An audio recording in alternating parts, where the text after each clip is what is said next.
Let's start the show. This is the GPL podcast, sponsored by Jerry Peters and First Class Mortgage. Our expertise, your peace of mind. Visit us at firstclassmortgage.com.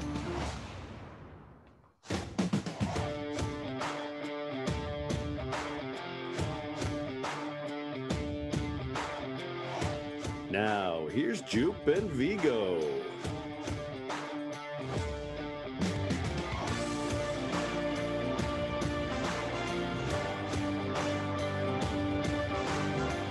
Good evening and welcome to the GPL podcast, episode number 191. Well, it's league tournament time, and since it's league tournament time, we thought we'd bring in a couple staples to as our guests. And we've got both Todd Milewski from the Wisconsin State Journal and Paul Caponigri from the Big Ten Network and former OSU Buckeye. Gentlemen, how are you? It's playoff time. Yeah. Hey, we're great.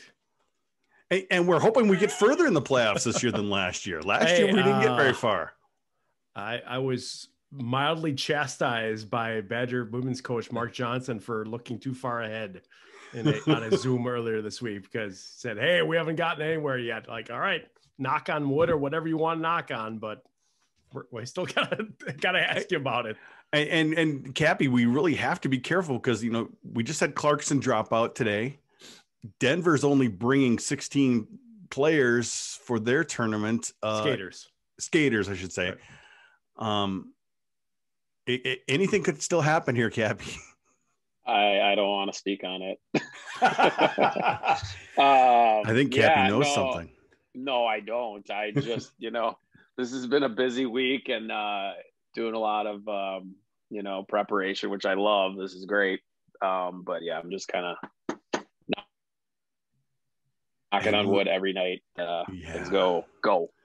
So, one day at a time. Well, thanks for both of you joining us. And of course, Vigs, not the weekend Minnesota wanted. They thought they could wrap up the Big Ten regular season. Wisconsin took it right out from underneath them, all due to not a great game Friday night against the Michigan Wolverines. They started well, just couldn't get anything by Mr. Mann. Yeah, I thought it was a little different than their series against Wisconsin, where they didn't impress, in the series against Notre Dame, where they just fell into traps that Notre Dame was setting for them. Is a little bit different game for them. Strauss-Mann played really well for Michigan and probably earned the W for the Wolverines and allowed Wisconsin that chance to win their first title in 21 years. But it wasn't a dud by the Gophers. I thought they still rallied in the third period, gave themselves a chance. And it's just one of those games where, it's just enough mistakes to cost them a win. And it was different kinds of mistakes. It was, taking a long shift. It was trying to create offense for too long and being tired. But it wasn't some of the mistakes we saw earlier in the year. Hopefully those are corrected. So it was a little something different, a new lesson for Bob to teach to his players. Yeah, it wasn't fun. And, I've already saw some questions, why did the Big Ten use win percentage instead of point percentage? And people can complain all they want. This was decided back in November. It was decided the week before the season started. Hey, this is the way we're going to do it. If people didn't like it, they could have complained then. And that's just how it turns out. And that's kind of how it goes, Todd. It's too little 1/100th of a percentage point or whatever it was. Yeah, I was wondering whether it was going to come. I mean, at certain points along the way, you're wondering whether there was going to be a difference between a winning percentage champion and a points percentage champion. And of course, there had to be, because that's the way the season's gone, right? This whole year has gone. And going back to November, I remember getting that email. I think it was the first day of the season. Everything came out that this is what we're using in case there's an uneven number of games being played. And I saw it, winning percentage, and I had to go back and make sure to check on that, because other leagues that had been putting things out were all points percentage. Atlantic Hockey was already saying, look, we're not even going to bother keeping points this year because we know there's going to be an uneven number of games. We're just going to start with points percentage and go from there. Hockey East comes up with this, formula that they won't share with anyone and just says, trust us, this is the way that, these numbers shake out. They go a completely different route. But yeah, winning percentage was an interesting choice because it takes away, it basically puts it on a different, criteria. Overtime games don't count the same when you're talking winning percentage as they do in points or points percentage. So it was an interesting choice, but yeah, you're right. It was the choice they made. The coaches voted on that. That's it. It was made a long time ago. So right. people complained about it, and of course now Moscow's like, oh, we should have gone the other way. But hey, they had the chance to figure that out. He was joking. He was joking. Of course, he was deadpanning it. I do think this is one situation where the Big Ten kind of shoots itself in the foot. I have a feeling the people that were drafting these are not necessarily hockey people who are used to shootouts and overtimes and things like that. And you just didn't really think it was going to come up the way it did, and that there would be a difference between a points percentage and a win percentage.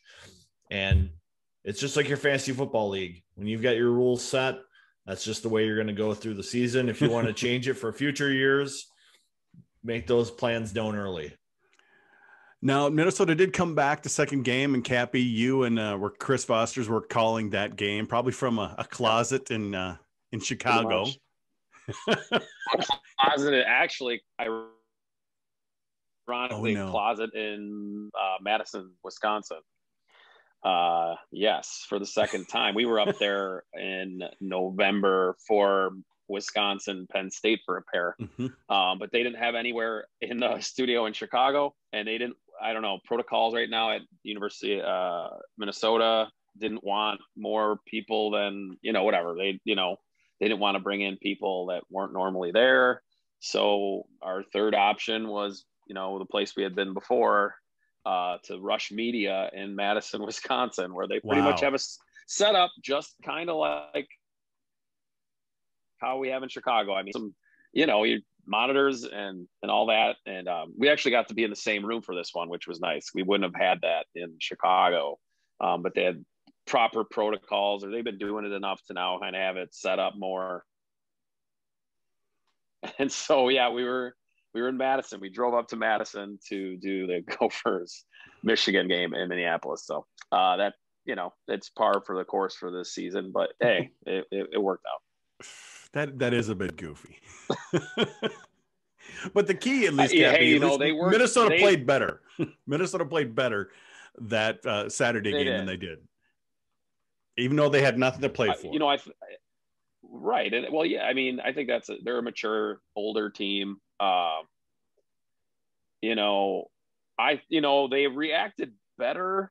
I mean, they're a team now. You watch them; they're so much better. They play so well and relaxed with a lead. It's like the norm. They got so used to it.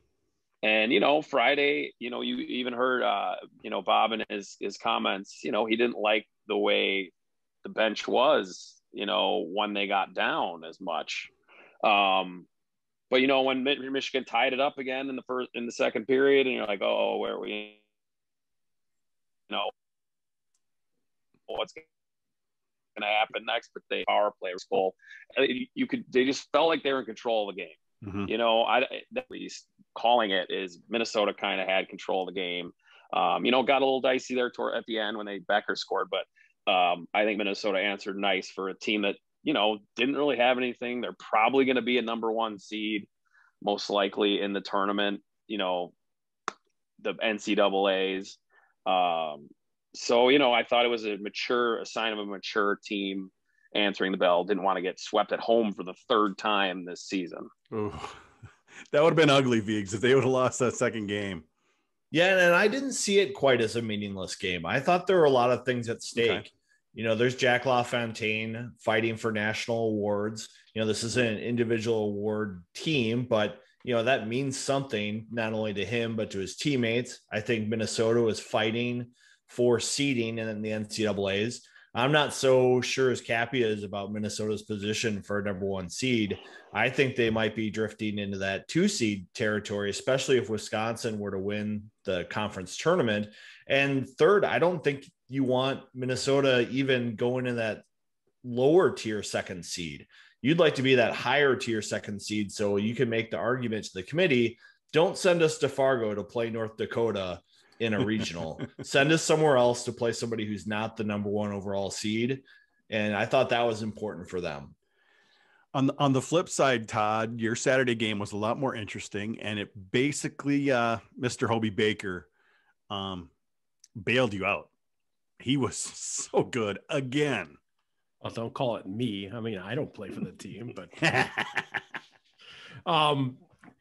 yeah, Cole Caulfield was, I mean, he scored 3 goals over the weekend, but I mean, kind of forget about the one he scored Friday because of the ones he scored Saturday being the first one just being ridiculous and the second one being so consequential that it gave him the lead. I mean, they're both consequential. I mean, these scores in the last 15 seconds of the second period to tie it. And it struck me along the way just how tight the Badgers were that whole game until Caulfield scored. And you could tell that was like the exhale. They were like, okay, let's just play now, because they knew everything that was on the line. They knew they could go out and win the championship.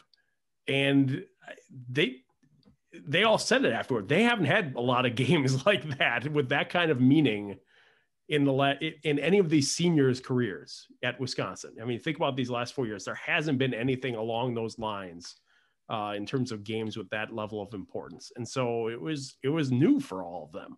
Now, you know, guys like Caulfield and Holloway, they've just been in the World Junior, gold medal game. So obviously they have that kind of knowledge. That's a different plane. But for a lot of those guys, yeah, those shots were going a few feet wider than they normally would. Passes weren't crisp.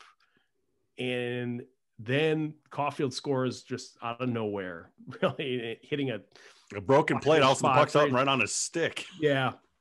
And then they started the third period, and you could tell it felt like a different team, a team that was just more relaxed, seemed a little bit more like we'd seen in the last few weeks.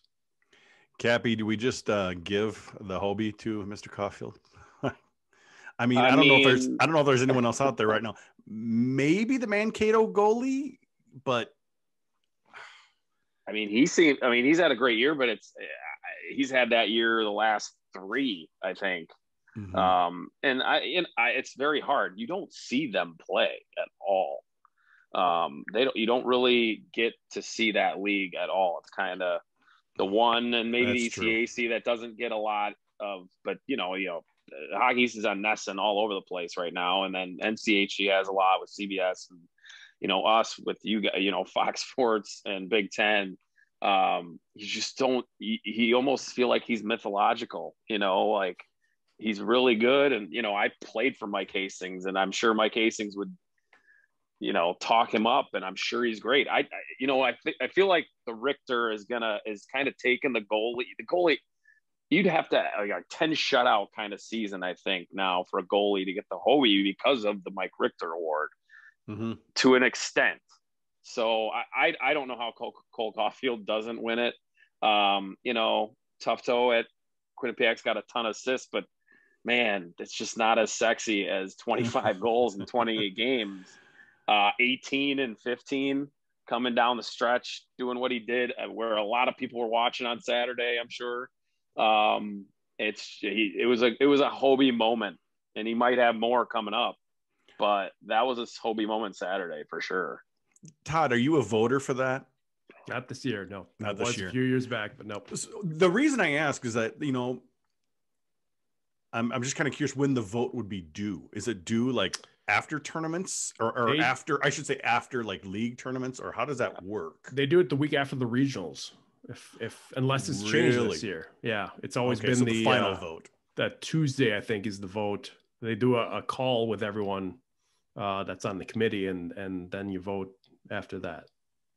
Because, Viggs, maybe if McKay obviously has a huge, league tournament and then goes into the regional and knocks out of North Dakota or something, that could be his way of really stepping it up.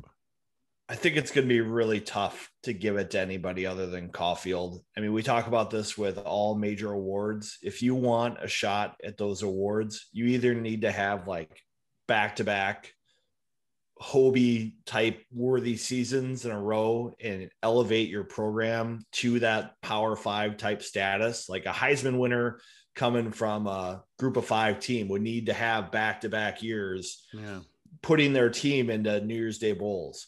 You know, McKay probably should have had that kind of season last year to put himself in this conversation, but we didn't get to see it in the tournament. And then he would have to follow it up with the same kind of year this year, where it was almost like a no doubt that he was the top goalie leading his team to that top ranking. And we're just not going to see that this year because we don't have the out of conference stuff to compare it to. Unless he shuts out the Badgers. He shuts out the Badgers in an NCAA tournament. That could be a big thing. You can bring up some pretty old wounds with Badgers fans with that from 2000 when everyone thought Steve Reinprecht was going to win it. And he gets shut down by Mike Motto in the regional final, and there's your Hobie Baker winner the next week. So some wounds there you could open up real fast. I just think the hype. Of course, McKay has been great, and so he had expectations, but there not been many guys that have had like the hype of Cole Caulfield, because you just thought about that USA program class was so good, you know, and everyone obviously with Hughes first, and the way they won, and then they come to college, and then, you know, they're drafted first. G just had so much expectation, and then to come back to when a lot of people, like now it's almost just crazy for a guy to come back for his second year, you know, everyone else leaves and he comes back and he's so much better now, I think, because he looks like a grown man so quickly. You know, still got the baby face, but man, he just looks the part and looks like a leader and taking those steps. I just think he answered it, and I just don't see how it doesn't happen. And you're probably 100% correct, but Viggs, like we can kind of mentioned, you know, with Ryan Patolny scoring 38 goals, you know, back in the mid 2000s, wasn't even a finalist for the Hobie. Well, Johnny Pohl, when he led the team way back in 2001, 2002. So there have been players like that. I think it's a different deal with Caulfield because I think the hype was there coming into the season. True. Enough people have seen him play, and he is a complete player this year. You know, you've heard Granato talk about it and his availabilities the last couple of weeks. You know, this is a team that's learned from their mistakes last year. They have the right leadership. Caulfield's part of that, and he's just been a dynamic player to watch. And it's not just shooting, it's skating, it's defense, it's turnovers. He's an impressive player. Indeed he is. Yeah, I'm just trying to be devil's advocate here because obviously you're so good at that. You're just so good. Well, I just you know, I've kind of felt bad for Mankato these past couple of years. They had a great team last year, taken out right from underneath them. One of the keys was their goalie then. He's doing it now, but like you said, Cappy, we don't see it. It's kind of a mythology out there. We're not seeing him on TV. We're not seeing anything like that. Not many people are I'm not watching the games on Flow. I'm guessing, Todd, you've watched quite a few games on Flow this year for the women's side. Yeah, right. But really, you know, if it's not visible, it's really hard to hype the kid up unless he just, you know, shuts out the rest of the season. And you know, it's sad as you know, every year is a new year, but they have, you know, they're known now for not ever winning a game in the NCAA. So when you get, you know, just like any other sport, oh, that's a weaker conference, that's this, that. Well, you can obviously prove it. There's only those small moments when you can prove it in the NCAA tournament. And when you're number one seed almost every year and you don't have a win, that does not help your, you know, arguments and type stuff like this. As unfair as that still might be, that's just the way it is. It is unfortunate. It's just kind of the way it goes. Todd, we had a question for you actually earlier today. Wow. Tim Hapke, Wisconsin has 7 seniors. Do you have a feeling on any or how many might come back for an extra season? Or might, and he said it might also depend on how they do this year in the postseason. Yeah, I feel like there's a few guys that, you know, might want to give it a go, but there's some guys that are, I mean, they're 24 and you feel like maybe they're ready to be done with college.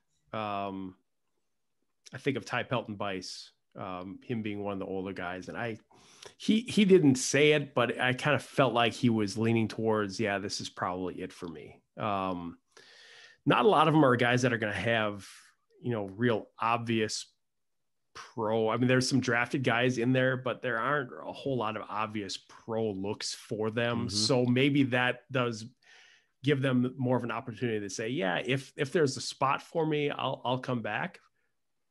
And Granato has said that, yeah, we'd love to have them back. But when it comes down to it, you've got a class coming in that you've wanted to come in. You've promised them, there's been, promises don't always come through at the end. And, but things have been laid out for them. You want them, if they're coming in, to play. And so it's going to be tough for everyone. I mean, this is not a one team thing. This is, anyone that this door has been open to is going to have to deal with some issues if there are players that, one, want to come back, and two, that they say, yeah, we'll take you back. And Vig's basically most of Arizona State's coming back. Yeah, that's what it sounds like. Greg Powers in his end of the year presser just basically opened up and said, this is going to be free agency for college hockey. We could be adding guys could be leaving. Every program is going to have their own mess to deal with and try to figure out how to shuffle things around to make it fit. Bob's been pretty coy about what's going to happen at Minnesota. He's kind of hinted that it would be great if Jack LaFontaine decided to come back for another year. We'd be happy to have him, but he hasn't really been talking about other guys. And then this week on his radio show, he mentioned that Brandon McManus, age-wise, should be a junior and has just been a key player to their power play because he just gets it. He just knows where to be in space. So maybe he's a guy who could come back for Minnesota, but it is going to be the craziest offseason in college hockey that we've ever seen because it could be a lot of movement. I'm looking forward to it. I honestly, it depends on, a team like Wisconsin and Michigan, are any of those guys going to come back? Not the seniors, but freshmen and sophomores, right? Yeah. And, hockey is in a good place compared to many other sports because every sport has this scenario. Hockey has the junior aspect where they already tell guys, hey, we might bring you in this year. We might bring you in the next year. It depends on who's here and who's not. At least hockey has that kind of, you want to call it minor leagues, whatever. But, if you're a football player, a basketball player, I guess you can get redshirted. But, hockey, you can at least go play another year juniors if, say, they do want to bring Ty Pelton Bice back. Mm-hmm. So at least they kind of have a little bit of a wiggle room, if you want to call it. Todd, I got some people in chat saying that how fast is Cole Caulfield gone by the end of the season, but he's also saying that you may have said he's going to stay the rest of the academic year no matter what. Well, the issue is, there's not that quick departure, especially when you're a team whose rights are owned by a Canadian team and you're playing in the US. The quarantine is going to be the issue this year. Now, I do feel like he'll be gone when the season is over. There's not a lot of question in my mind about that. But as opposed to Holloway, who's got a US option to play in the AHL, I believe Edmonton's AHLT or has a affiliate. I don't remember exactly what it is, but he could play somewhere in the US as a pro and not have to quarantine, do all the crazy stuff that the hoops to jump through to play in Canada right away. Caulfield's going to have something to deal with there because the way that the border is, there's not a lot of wiggle room with that. So that throws a wrench into a lot of the plans of him, if he's done on a Saturday night, playing the Sunday or the Monday in Montreal. It's not going to happen like it has in the years past, even though the schedules are a little bit different. You've got some more time to play with. I'm really curious how that's going to play out, but there's no doubt in my mind he's in his last games in college here. But I guess Viggs, he could just sit out and join Montreal come playoff time too. Could always happen because he's a drafted player and those players can typically join the roster as they're eligible. So he's done a lot at the college level and worked on his game, and he's ready. He's ready to be on NHL power play right now. He's so good off the wall, so good changing into other spots on the power play and getting shots off. He's ready. All right. Before we get to the actual tournament this year, we need to hear from our sponsor. Hey, fellow GPLers, this is Jerry Peters from First Class Mortgage. Interest rates are near all-time lows and property values are on the rise. Lower your interest rate and remove monthly PMI at the same time to save thousands of dollars. Or use the equity in your home for debt consolidation and home improvement. The housing market is still hot, so make sure you're prepared by getting a pre-approval letter from me before you start shopping. Mention you heard about me on the GPL podcast and receive a $300 closing cost credit. Some restrictions do apply. Call me today at 612-940-3291 or visit firstclassmortgage.com to fill out a free online application.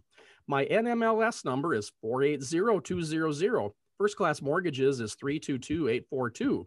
This is not an offer to lock into an interest rate agreement under Minnesota law. First Class Mortgage is an equal housing lender. And of course, we always thank Jerry for sponsoring the GPL podcast. Well, Cappy, you're going to be a busy boy Sunday. You get to call 3 games with Ben Holden. I hope your voice holds up. Yeah, I mean, fortunately, unfortunately, I've had some time to rest it. I think I've had 4 games canceled, this year due to the virus. But yeah, it's been a lot coming into the brain this week. I mean, I've seen everybody play. Fortunately, it's 6 teams, but I've seen everyone a lot, know all the players. But that's going to be fun. First time with Ben. Ben's awesome. Watched him a million times and heard him with Fred a couple times this year. That's going to be a fun new experience, new energy in the booth with me. And yeah, I'm excited. I've never done 2 games in a day, let alone 3. So let's get it. Let's just do it. Are you going to be at Notre Dame or are you going to be in the studio? No, we will be there. We will be on site at all the games. I'm knocking on wood right now. I'm knocking all over. Yeah, all games on site. Fred and Dan will be there for the semi and the final. And I will be back in Chicago with Rick Pizzo on Monday and Tuesday, putting the band back together in the studio. We'll have some pregame and postgame half-hour shows going on Monday and Tuesday. So it should be fun. And Viggs, when it comes to actual games for Minnesota, this actually didn't work out so bad for the fans. I mean, they'll play 3:00 or 3:30, whatever it is on Sunday, but then they play the night game on Monday if they get that far. And obviously that's a lot better than playing the 3:00 game or whatever on Monday. Yeah, it'll be a good trying to see the positive. It'll be a good TV schedule for Minnesota. They've lucked out this year. We've had lots of fans be very critical of the TV package coverage for the Gophers. It's been great. Every game's been available, and it's going to continue with this event. I think it'll be interesting to see if there are some people there that aren't usually there. I know the coaches have been hinting that, there's going to be like a pass list for some parents and friends and family. Maybe there's the possibility of some more people being welcome into the building with the Big Ten's recent announcement saying they would allow capacity up to state guidelines for these events without specifically talking about the hockey tournament. So there could be some atmosphere in there, which we haven't seen in quite a while for college hockey. And one thing that kind of throws a wrench into this, Todd, is that, Notre Dame is hosting, but Notre Dame has not done well at home this year. So it really could be anybody's tournament. Yeah. You never know. It's kind of enjoyable to see that. You normally, get some people crying out when a tournament is at one school's building that, hey, this is unfair, home ice advantage. Not feeling that this year, other than, having your own locker room and things like that. But I do buy into what Jeff Jackson has said all year that, yeah, you don't miss the fans on the road, or you don't miss the atmosphere not being there on the road. Some people do, but you miss it at home. You kind of expect that environment, at least the returning players, that that noise level that, and the fake noise doesn't work. I mean, it's good. It makes some noise, but it's not right. And it really felt like, I was noticing this Michigan State last week, that it felt like sitcom, like soundtrack. Laugh track. Yeah.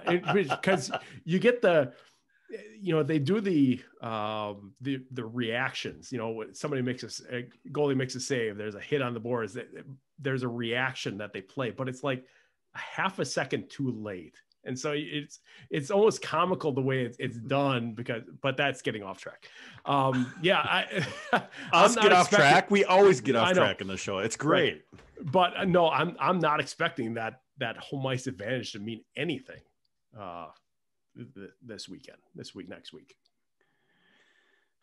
Vigs, what are your initial thoughts? Minnesota's going to play Michigan State. We've got Notre Dame and Penn State, and then Cappy's team against the Michigan Wolverines.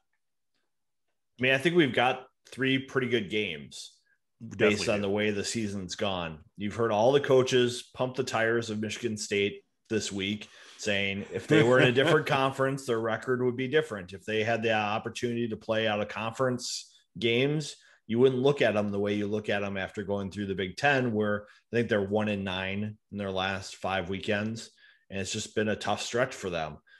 But they are a big, strong team who's really good in the faceoff circle. And that's proven to be a challenge sometimes for Minnesota. So it's not a pushover game. And if Minnesota thinks they have a pushover game, we've got some film we could show them where they've struggled against Michigan State in the past. So I think it's a pretty good matchup for the Gophers. Michigan looks like a really talented team. I think in this kind of scenario, they're going to be tough to beat. And Penn State, I don't really know what to expect out of them. They just kind of have a lost season about them. So it's hard to see them doing well. Now, Cappy, let's talk about that OSU and Michigan game, because just a couple weeks ago they split, didn't they? Yeah. Michigan, I still see as this team that's up and down, and Ohio State beat them one game and then they get. I mean, it's just, you never know with those two teams playing each other what's going to happen. Yeah, you don't. Well, Ohio State's been pretty. They're all over the place too. They've been consistently pretty good on Fridays or first game of the series, and then been dreadful the second. I mean, they had a 10-goal swing in their last. They beat Arizona State by 5 and then lost by 5 the next day. So, I think if that's their formula, they got a shot against Michigan because they play well that first game. So we'll see. I guess if I was gonna, you're gonna call me biased here. If I was gonna pick an upset of those 3 games, that would be the one, just based on recent way things have gone and way Michigan has looked unbelievable at times, and then maybe just a little inconsistent because of youth. And that's kind of what I was thinking, Todd, too, with Michigan and Ohio State. Yeah, if Michigan's good, Ohio State's done. But the inconsistency, you just never know, because they could win and then go play the Badgers or whatever. Or actually, guess you'd play. Actually, they would play us. The Gophers. They'd play the Gophers, wouldn't they? So it's just, Todd, it's like they're all over the place. It's really hard to predict that game. I feel like Michigan and Ohio State are kind of in that same boat of, Michigan's just so young and counting on that youth for so much that's where you get those peaks and valleys. I think when those guys are playing at their best, I don't know if anyone beats them, because that's just the talent level they have. Mm-hmm. Ohio State and add a really good goalie to it. And when Mann's playing that well, one of the best in the league, maybe the best if all things are equal. But and Ohio State, I remember that series against Notre Dame a few weeks ago and watching that, and it's like I didn't recognize any of what I've come to expect of Ohio State. I think it was the second game, it was an afternoon game, I think, and they were just getting beat down, and it was kind of stunning that, like, I know they lost a lot of players from last year and a lot of talent from last year, but Steve Rollick teams have this way of, regardless of the talent, they're going to play to a style. They're going to play with some gumption, and I just didn't see that. And that was the surprising thing to me. And a week or two later, though, when they were here in Madison, one game was pretty awful. One game they were right in it. And so that is the MO with them this year, is that they bounce around from side to side and all over every lane on the highway to get to the finish line. And Viggs, I see Brent commenting in the chat. He goes, personally, he thinks the Jekyll and Hyde team is Notre Dame. And I mean, I think they've been much better on the road than at home, but they are very kind of Jekyll and Hyde-ish as well. I think this kind of applies to both Ohio State and Notre Dame, but I don't know if anyone out there listening or on the podcast has tried to coach while wearing a mask. It is very difficult on a hockey rink to communicate and teach and get everybody engaged. It's hard to read your players because you have a face that's covered with a mask. It's hard to see if they're picking it up, if they're connecting. And when you look at teams like Ohio State and Notre Dame, they are usually very well structured. They have been coached very well. And I think this kind of year that we're under is probably a challenge for those kinds of teams, because you're not doing all the team bonding, the team film work. The instructional sessions on the ice are probably a little discombobulated because there's confusion out there. And so I think that's probably had an impact on those two teams, because, Todd's right. When we look at those programs, you're expecting tight checking, well-coached players, and it's a little bit loose this year.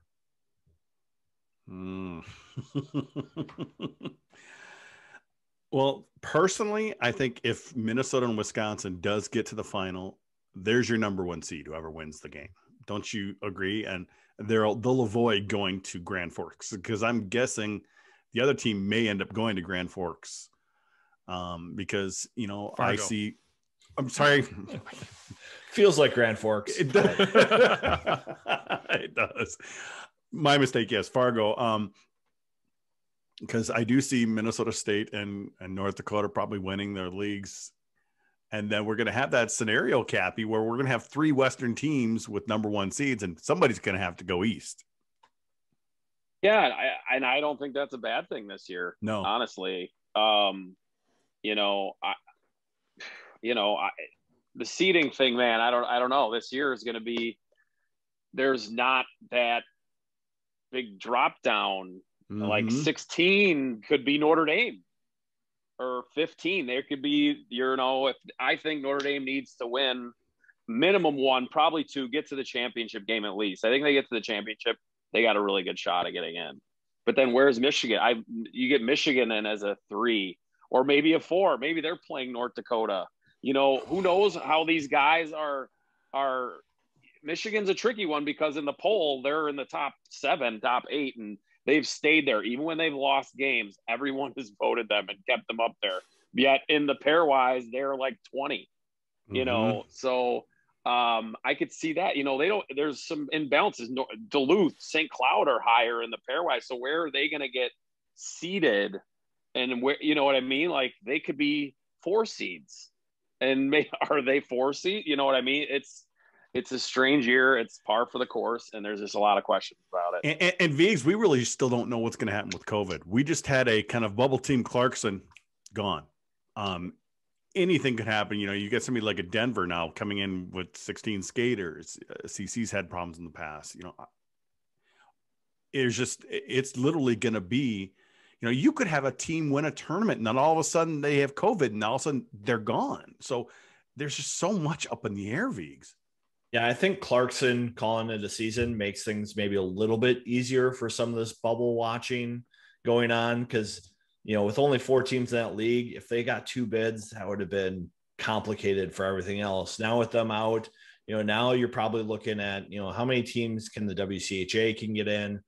I think a lot of Duluth fans were worried if their team lost to Western Michigan, would they be out for the NCHC? Would NCHC only get 3 teams in, and Omaha would get in ahead of Duluth? So I think some of that maybe simplifies things and does create room for Notre Dame to get in. You look at their record against the top three in the Big Ten, and Jeff Jackson was laying this out this week is, you could probably consider Minnesota, Wisconsin, and Michigan as at least a top 8 in the country. And Notre Dame kind of held their own against them. And if they do well in this tournament, it's a better argument for them to make. So there's a lot of interesting things here watching the tournament bids as they come down the stretch. Todd, the Badgers won their first regular season league title in 21 years. They've had a lot of good teams. They just haven't been able to put it together. They get the bye. Just give us your initial thoughts on that. Just kind of the whole process here. I mean, they had to come from behind. They beat Minnesota. They passed Minnesota. They're resilient. These young kids are playing out of their minds now compared to previous seasons when they just couldn't quite get the young guys together. It's a whole different story for the Badgers right now. Yeah, and it's hard to find a spot of the game that isn't going well right now. Power play is going great. Goaltending, you're throwing 2 guys out there that both seem like they're pretty confident and have had pretty good results lately. They've been a little banged up on defense. They played basically all of last weekend with 4D. And sprinkled in the 2 other guys that they had on the line chart a couple times here and there. But I mean, they still only gave up 1 goal. I mean, you can say, yeah, that's against Michigan State, a team that hasn't exactly, filled the net a lot of times this year. But still, I mean, that's asking a lot of guys to play, 28, 30, 32 minutes, whatever it ends up being on back-to-back nights. And they seem fine with it. I mean, they didn't show like they were having any problems with that. And one of them's a freshman. One of them's just getting basically his first year of playing a regular role. And then you've got 2 seniors. So now it sounds like they'll be getting back to a full 6 guys on D this weekend, getting Tyler Inamoto and Mike Borlicki back. But I just feel like they've put themselves in a really good position. And you get down to this point in the season and you just need to get there and see what happens, because, the regular season championship is about that long, who can be better and not, fall off for long stretches of time. These are 1-game deals, 1 weekend to the next. And so this really changes the mentality of how you have to look at things, but I don't feel like they need to change a whole lot from what's been working for them lately, because it hasn't shown a whole lot of, sides that need correcting, I guess. And Cappy, one thing that Vigo and I have talked about, and we probably talked with you, Pat, over the past, since Big Ten started, is the Big Ten really needs a successful Minnesota, Michigan, and Wisconsin. And really, Wisconsin has really upped their game this year. And it's really good for the conference as a whole, Cappy. Oh, of course. They're the mother ships, so to speak. And they talk about it, and it's weird in basketball this year. There's no Duke, North Carolina, Kentucky up there. You got Michigan, Ohio State, Arkansas. It's weird like that. So it definitely helps. And with Wisconsin in general, I really think the best, obviously was not a good thing, but the best thing for them was when early in the year, when they had lost guys, Holloway left, they had COVID issues with Baker, and a ton of guys were out. They were down. They weren't dressing, I don't think, the full amount of guys. And they had guys like Brock Caulfield step up, Jack Gorniak. They were getting chances what most likely they would have never got early in the year. And I think those guys gained confidence in their game. They gained confidence from the coaching staff to play in certain situations that they probably would never have gotten a chance to. And it's made their team deeper and not just been all about Caulfield and Holloway. And it's made them a better all-around team. And it's built up, as you can see, as they came on late this season. It's definitely an exciting time, Vigs. It's, when I see Michigan, Wisconsin, Minnesota in the top 10 of the country, it gets me excited again, because when we started this thing, it was Minnesota. Michigan had a down time. Wisconsin was having a downtime, and everyone was like, oh, Big Ten, they stink. It wasn't really the truth, but you kind of need the big kids on the block to be good at times. And I think when you make a coaching change in college hockey these days, it takes a couple of years to figure it out because you're coming into a program where the roster is a little broken, and you're coming into a sport where kids commit at the age of 16 or 15. And so the next 4 or 5 years of recruiting classes are often already kind of spoken for, and it's hard to violate that gentleman's agreement and get those guys to flip. You know, it does happen in a couple of cases there, but usually it's the player wanting to make a move more than the coach. So I think it's very complicated to turn over a roster, and it took Granato a while to do that. And he's finally done it. I was not a believer in what he was doing last year when I saw all the chaos going on in the program and some of the coverage about the players and their attitudes toward the program, but he's figured it out. I think Michigan is still kind of on the cusp of how to figure this out. You know, you could hear Mel Pearson this week talking about, even though it's a COVID year and the scouts and everybody isn't around the locker room after games and stuff, there's still a lot of conflict. And, you know, who are you playing for? Are you playing for the crest on the front of your jersey, or are you playing for the scouts in the stands? And so I think that's a really tricky thing to balance in college hockey. And if these coaches and programs can figure it out, the league's going to be really strong for a couple of years here, at least. All right, well, let's go around the table here. Let's get your predictions for the tournament. We're going to start with you, Cappy. I know you're like, oh, I have no prediction. No. Oh, come on. You've got something. Just Ohio State. Woohoo. Man, you want like who's going to win it? Let's pick your championship game. Pick your championship game. I am. Oh, you guys. I'm going to go with a. Oh boy, I could get burned for this. I'm going to go with a Notre Dame and Minnesota championship game. And that is. How do you feel about that, Todd? That is not, so. That is. I mean, they could end up losing to Penn State, but I don't know. Notre Dame's we never know. track record. Right. Tournaments like this are totally different. Notre Dame's track record in the playoffs is yes, is what it is. Jeff Jackson gets his teams to peak at the end. I just, I don't know. That's Wisconsin is peaking too, but this Notre Dame is playing for their season if they get to that game against Wisconsin, whereas Wisconsin is playing, yes, for a Big Ten title again and maybe a number one seed, but it's not desperation.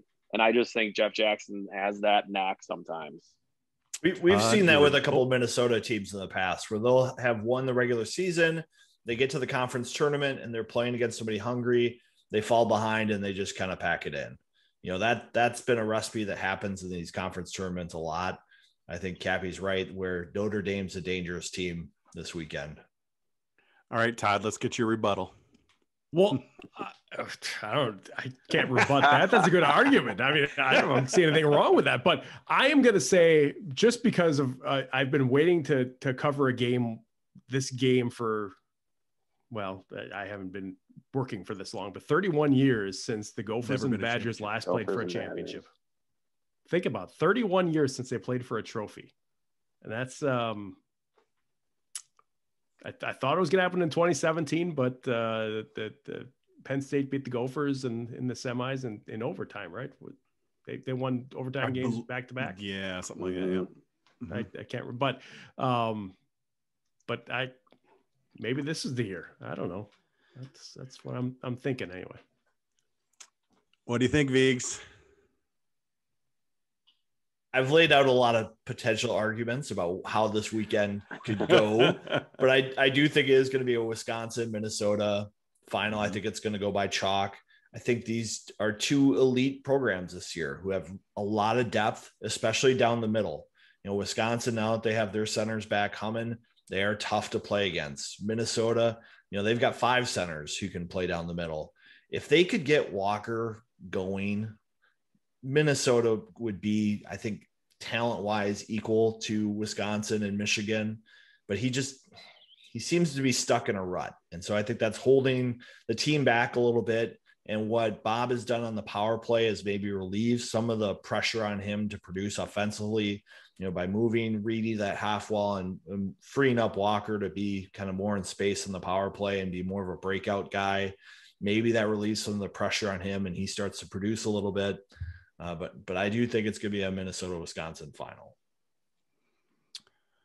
I'm going to agree with that. I think it's going to be Minnesota.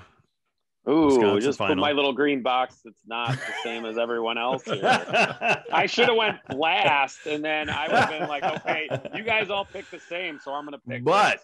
I'm going to actually pick Wisconsin winning. I think what's going to happen is that the Wisconsin will win. Minnesota will play them sometime in the NCAA tournament on a normal ice sheet, and it'll be a little bit different outcome because I believe Notre Dame is 95 wide. It's still a pretty big sheet of ice. 90, I thought, but somewhere in that range. So maybe it's big when you. I just when you're like there. how much further Minnesota goes. I'd like them getting better because the ice sheet's going to keep shrinking on them, and they've done really well. They haven't lost a game on standard ice sheet this year. Well, and I don't want to break any secret news here, but one of the coaches for Minnesota might have said something at one point that didn't want it to be told, but he likes his team on small sheet. He'd rather be playing the old Sioux City barn that was 80 by 120. But I won't name any names on that. Do we need to go to overtime real quick? Just emergency overtime. Right. I know. So I just, it's okay. Maybe it's 90. So it could be a really good game, boy. But I just like Minnesota's chances as they move on further into the postseason. Because, after the Big Ten tournament, it's all standard sheets of ice. V's, we've talked about that it seems like the Minnesota can really lock down teams defensively on a standard sheet of ice. Which we've seen them struggle at Mariucci with so much, but it's a pond out there. It's a huge lake. I think it slows the game down for Minnesota sometimes, and especially when they fall behind, they struggle to push the pace for whatever reason. The bigger ice, the width, the game slows down for them, and they don't force the action on the power play. They're more content to wait out a perfect play rather than just force it to the net and create chaos, which is when McLaughlin and Walker really flourish. Like when they get a penalty kill running around and out of shape, that's when they're dangerous. So I think sometimes they struggle on the bigger sheet. We'll see what happens. I'm not as confident in Minnesota advancing this year in the postseason for whatever reason. How they've played from behind makes me a little nervous. Hearing all the talk about them discuss how the energy is on the bench when things aren't going well, those are red flags for me. And you hear the opposite in Wisconsin about what a great bench they have, what a great leadership they have. Having Cole Caulfield probably makes that a lot easier because he'll take care of his business. Minnesota doesn't have that kind of player. When's the last time they got out of a regional that wasn't in Minnesota? 10 years at least. It's been a long time. Maybe a while. Does it go back to maybe even 2003? I mean, it goes back a long ways where, it was a time there, they had regionals at Mariucci, a couple of them. One of them they didn't get to, but they had regionals at the X. All the other regionals they have not gotten out of since. Probably not since they got out of campus sites. As I remember, they got out of Michigan once. That was 2002. Boy, so that's kind of still a ghost. And then you've got Motzko's 5-7 record at St. Cloud, and took them a while to get a win. So you never know. Yeah. I like them in the NCAA because of LaFontaine. I think goaltending will be the most important thing in hockey, and they got one. And I don't want to say he's going to steal a game, but I don't think he's going to give up that goal. Mm-hmm. I think he's proven not to do that. So that's something to look for. Actually, somebody actually put this on my site earlier, so I forgot to ask you, Cabby, but now we got Tom Welty asking, will there be more TV timeouts? Will the TV timeouts rules change for the Big Ten tournament this weekend? Obviously, this whole year they've been doing the 10-minute mark. Do we know if that's going to change? You know what? I don't think so. They've loved the flow of these games and getting them done quick. And I know on Sunday, they have the NCAA selection show at 5:30 between game 2 and game 3. And they want to make sure that or 6 o'clock, maybe it's an hour. And I know they want that to flow. So they've been loving the game. College basketball is 2 hours and that's what they know. So like hockey being 2:20 and then 2:40 when it goes to overtime and shootout. Obviously, basketball is never 2 hours anymore. I mean, now that they're reviewing every play at the end, now that they're reviewing every play, every touch on Cappy, every Gopher fan watching this, get on that. Every Gopher fan watching this goes, if there's a basketball game on before the Gophers, you better get your streaming set up and figured out ahead of time because there's going to be a delay. And I'm sure Rick Pizzo knows because we point everyone to tweet at him when it happens. Hey, I love that Rick Pizzo. He's got such a good sense of humor about it. We've been doing it for years, and he just blames himself now. hey, if Michigan State would have somehow tied Wisconsin on Saturday, that game was going to get delayed, or it was going to not. We were going to start without you. So I'm just saying, yes, basketball's been the problem most of the time, but that could have happened Saturday. But go back to the question. I think they're going to stick with the program. Okay. At least on Sunday for sure. I don't see why they would change it. They're liking the way it is. Todd, do we know when we're going to hear about the all Big Ten teams? Finalists are supposed to be coming out tomorrow, Thursday. Finalists for some of the awards, right? Voting is closed. Voting has been done, correct. And the awards are scheduled to be announced next Wednesday, so day after the championship game. And in a personal note, I'd like to thank you for voting Mike Crowley the best player of the 90s. You're welcome. I appreciate that. Yeah, he was my guy. I was thinking of you the whole time. No. Sorry, I'm a little biased, but he was a special player. I'm sorry, he just was. So can we go back into the archives to see how many Mike Crowley references or how many episodes have had a Mike Crowley reference over the years? I could do it every week. Do you have transcripts? Yeah, I know. No. I'll let you go back and listen to every single podcast, and we'll let you find it. Off-season project. There you go. Yeah, bingo card for the podcast. Gav Crowley be the free space. Oh boy. I think we should save that for overtime. Drinking bingo card for overtime. Any other thoughts, Vigs? It's a big weekend. It's going to be fun. I kind of like this condensed thing. Big weekend. It should be pretty good hockey now that the Big Ten has got things figured out with Minnesota, Michigan, Wisconsin. I think there's a lot at stake here still for seeding with teams and how they perform. Notre Dame's playing for their lives. I think Minnesota, Wisconsin are playing for a 1 seed. Michigan playing for a 2 or 3 seed. So there's a lot at stake for these teams right now. Cappy, and you just never know. If a team above drops out, it could even give a Notre Dame. They might not think they're going to make it. All of a sudden, some other team drops out. So like Vigo said, it's critical. Yeah. And I guess I had my own different final thought here. Kind of goes with the TV thing, but I think the tournament is set up perfectly timing wise to get good viewership. The basketball is pretty much over. You got a championship game. That's it. And it's on obviously a different network. And you have Sunday, 3 games of hockey. There's, a few other basketball things going on, but then you have Monday and Tuesday. There's no basketball. There's no, there's other hockey though. The NCHC though. Well, and great. That's great. And I think they're staggered a little, like seven one's they're half hour separated, I believe, in the start, but that's great. I'd rather be fighting with hockey viewers. Maybe a lot of people have 2 TVs or they have their computer going and then they have their TV. Obviously I don't think we're going to be in this situation of going into 3-day who knows what they might decide for the future in terms of Big Ten tournament.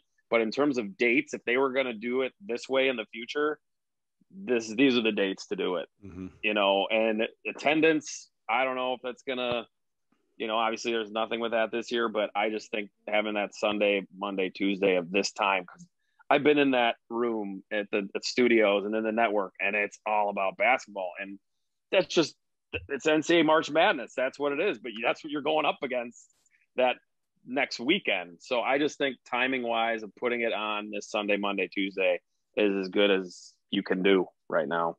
I'm with you 100% on that. I'm looking forward to it.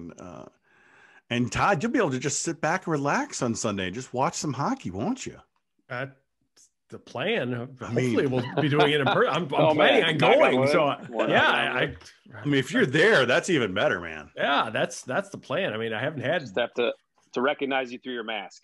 Right. Yeah. I'll be in my plexiglass booth somewhere where they've set us off to the side. But yeah, I mean, it's like the old days of just, plopping down and watching hockey. And we haven't had those chances this year, obviously. So, yeah, that the 3 games in a day on Sunday will be fun. Is anyone else doing anything? I don't think anyone else is doing anything like that as far as the leagues, are they? Because like other leagues are doing things at different places for their earlier rounds. So NCHC split their days. Right. They're 2 Friday, 2 Saturday. Yeah. And then a day off, and then their semifinals. And the women's tournament too is doing 2 quarterfinals Monday, 2 quarterfinals Tuesday, and then going to the Frozen Four. So it's